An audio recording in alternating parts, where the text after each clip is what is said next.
કાલો જાણીએ કે ઘૂંટણના દુખાવાની પ્રક્રિયા એડિપોઝ ટીસ્યુ ડેરિવેટિવ એસવીએફ થેરપી દ્વારા કેવી રીતે કરવામાં આવે છે। એ પ્રક્રિયામાં પ્રથમ દર્દીને એનેસ્થેસિયા અને શામક દવાઓ આપવામાં આવે છે જેથી દર્દીને દુખાવો ન થાય। ચી જ્યાંથી કૃમિ કાઢવાની હોય છે ત્યાં 3 મીમીનો ઝીણો કટ બનાવવામાં આવે છે જે પ્રક્રિયા પછી કોઈ પણ ટાંકા વગર આપમેળે રૂઝ આવે છે। લિપોએસ્પિરેશન દ્વારા દર્દીના શરીરમાંથી LGBHG 200 મિલીલીટર જેટલી કૃમિ કાઢવામાં આવે છે। આ એક સરળ અને પીડામુક્ત પ્રક્રિયા છે જેમાં માત્ર 45 મિનિટ લાગે છે।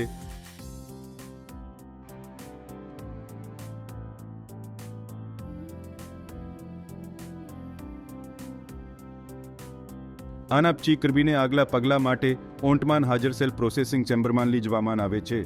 સૌપ્રથમ મેલ્વેલી કૃમિન કોષની પ્રક્રિયા માટે ટ્યુબમાં બહાર કાઢવામાં આવે છે।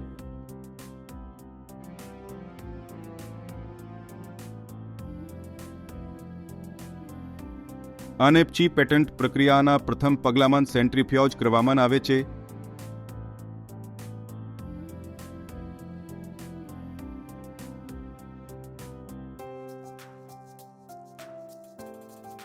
મેલ્વેલ કૃમિન પેટન્ટ અલ્ટ્રાસોનિક કેવિટેટર દ્વારા પ્રક્રિયા કરવામાં આવે છે।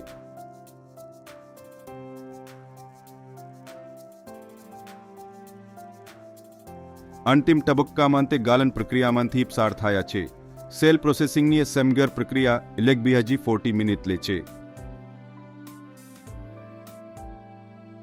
પ્રક્રિયામાં મેલ્વેલ એડિપોઝ એસવીએફ દર્દીના ઘૂંટણની વિસી ઇન્જેક્ટ કરવામાં આવે છે જે માત્ર 5 મિનિટ લે છે। SMGR પ્રક્રિયામાં કોઈ રસાયણનું વિચ્છેદન કે ઉપયોગ નથી। પ્રક્રિયા પછીના 1 કે 2 દિવસમાં દર્દી ઘરે જઈ શકે છે અને તેની તમામ દિનક્રિયા સરળતાથી પૂર્ણ કરી શકે છે। હવે તે સહેજ છે, તે સરળ છે, તેથી તમારી વિચારસરણી બદલો, ઉમેરો નહીં।